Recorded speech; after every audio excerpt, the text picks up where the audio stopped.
Hello and welcome to Pro Trader Strategies Market Commentary for Friday, November the 15th. I'm Eric Wilkinson, and you very well may recognize me as the Wolfman from mainstream media. I'm here not only to talk about the economics of our global economies and the markets, but more importantly, I'm here to talk about options and how to implement those options into your portfolio. That being the key, implementation. It's not just knowing how to build a strategy and having a directional assumption. It's how you build those strategies and then therefore implement those into your portfolio. And hopefully I do a good job of that in these daily market commentaries, but more importantly in my webinars that I do. So make sure you check those out as well if you think I'm breezing over some of the aspects of that. Anyway, please remember past performance of any trading system or methodology is not necessarily indicative of future results. Let's get on with the economic data to give us a picture of our outlook and what it's shaping up to be. We got European CPI coming in line with expectations at 0.7%, final core CPI, which is going to strip out food, energy, alcohol, and tobacco, comes in at 1.1% in line with expectations there. Pretty vanilla, actually. Here we got retail sales. Core retail sales coming in at 0.2%, expected to be 0.3%, so less than expected there. Remember, core retail sales is stripping out automobiles. That's because those can be a little bit more volatile. But when you throw those cars in there, we got a better than expected reading at 0.3%, expected to be 0.1%. Empire State Manufacturing, wet blanket on the market, actually. 2.9%, expected to be 6.1%. We also got capacity utilization, 76.7. It was the lowest reading since, I believe, October of 2018. Oh, no, that's not right. Importer prices came in at negative 0.5%, expected to be negative 0.2%. But the one that I'm looking for is capacity utilization. And capacity utilization did come in the lowest reading since October of 2017. And then industrial production also not looking very good, coming in at negative 0.8%, almost twice what was expected at negative 0.4%. And that is one of the lowest readings we've seen since September of 2017. So those economic data points not looking so great for here in the United States. We also got, let me see, we got business inventories, which is kind of a tough one to really look through, but business inventories was unchanged, expected to be a positive 0.1%. They did revise last month's number down slightly to negative 0.1%. So businesses are moving inventories. The reason why I say that one's a little bit difficult to read is because, you know, we saw with the capacity utilization, industrial production being pulled back, right? They're not producing as much. They are moving those inventories though, but they're not building on those inventories is what it's looking like. So that's why we want to look at the industrial production and capacity utilization more so than we look at business inventories. It's good to see that businesses are moving those inventories, but they are not producing as much, which was showing up earlier. All right, let's move on to the markets. We've got crude oil up $1, testing that $58 a barrel mark again today, which is a bit bizarre because we're seeing the pullback in the manufacturing sector. We saw that build in crude oil yesterday, and we're seeing the markets move higher. That's why sometimes these futures markets can remain irrational longer than you can remain solvent. They do things like this, which just don't make any sense to me. Supply and demand showing that this market has a high supply, low demand. That should cause this market to come off a little bit. Basic economics 101, right? We're not seeing that today though. Crude oil moving higher and testing some resistance areas that we've been talking about with this 58, 59, and then 60. So there's a couple right in a row that should act as a major overhead resistance area. All right, we've got gold futures coming off. Something I need to talk about also is my GLD trade that I took off. I talked about taking that off yesterday. Looks like I picked the right time. I actually was going to sell some calls in that because yesterday after I covered those puts, I was looking to sell some calls in there. Because of great strike location, volatility was starting to creep up a little bit.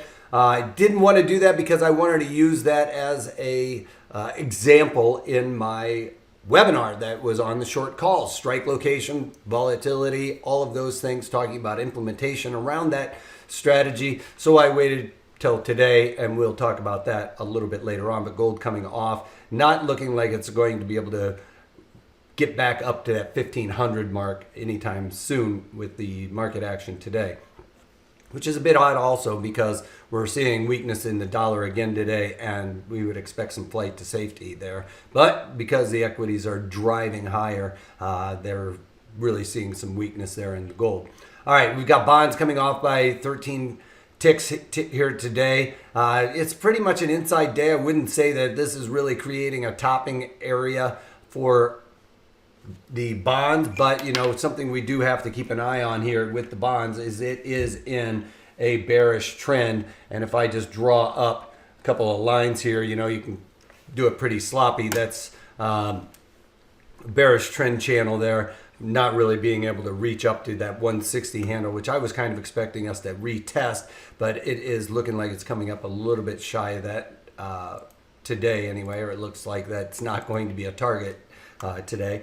VIX coming off. We lost those 13 handles because this is what I'm talking about with the equities. Dow Jones up 146 points, just a few ticks away from the all-time highs. As you can see there, we have printed all-time highs today with the 27,954 there. NASDAQ printed an all-time high again today as well. This is up 43 points on the day, slightly off the highs of the day, but that was printed during the day session. It was a little bit iffy because overnight we did see some new all-time highs, and I always talk about this. The day session really wants to print those during the day. We got that top printed, so it is a real number here. We can see it at 3115.5. The overnight was a little bit lower than that, but we did come back for that trade. You can see overnight, here was the overnight trade on the high, and that high was 311. Oh, sorry, the high here in was 3111.5.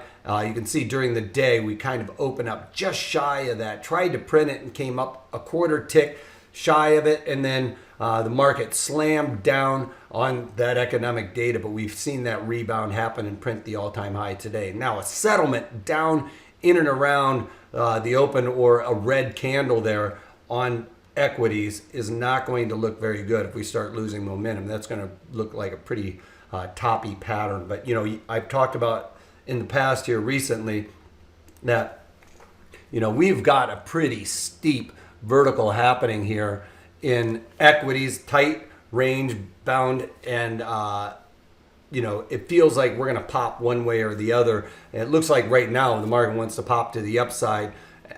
I'm a little bit worried we're going to see a late day weakness as people really start to absorb some of this economic data points that we're seeing there. And you can see we're seeing a little bit of weakness today, but you know, the day is not done.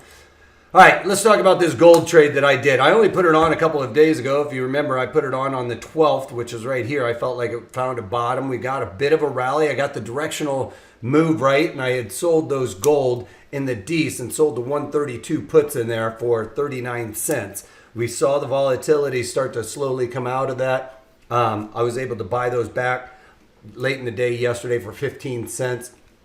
Now today I came in to the market and did the D's and sold the 144 calls in there for 44 cents. Now the reason why I did that is we had pretty decent volatility coming into the day, which is why I got into that trade. You can see volatility is starting to come out a little bit, but that 144 gets me above this extension that I have left in there for quite some time, because it did act as a nice line in the sand for support and resistance.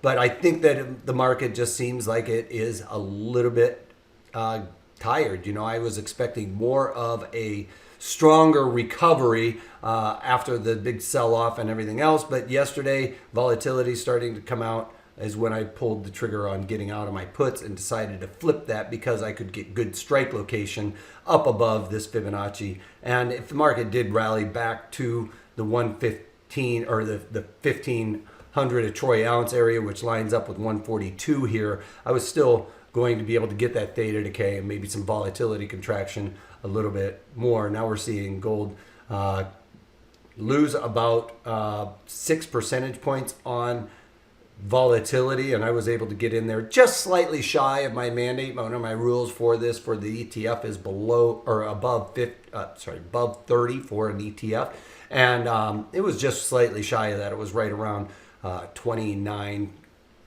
ish. So I decided to go ahead and get into there with some premium selling strategies. So got into those D144 calls for 44 cents.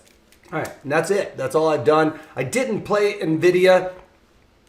To be quite frank, I was getting ready for the webinar yesterday, and I totally slipped on an earning call. I was going to play this to the upside, and overnight it actually looked like I was kicking myself, but this morning it's not looking too bad. You can see overnight after they released those earnings, they spiked and made a new all-time high in the overnight session. So again, that's not going to be really looked at. But one of the things that the street is worried about is NVIDIA and the gaming aspect, people buying PCs to do these gaming. I can tell you that the kids love the PC for these gamings, and I don't think that the esports is really going to go away, but it's hard to tell Gen X's and the baby boomers that that is a real thing, that kids are probably watching these online athletes, these esport athletes, more so than they're watching football that we normally are accustomed to, the legacy type sports that we're used to.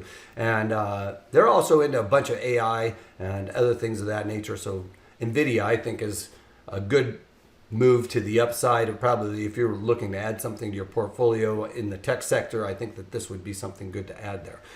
But that's just my point on that one.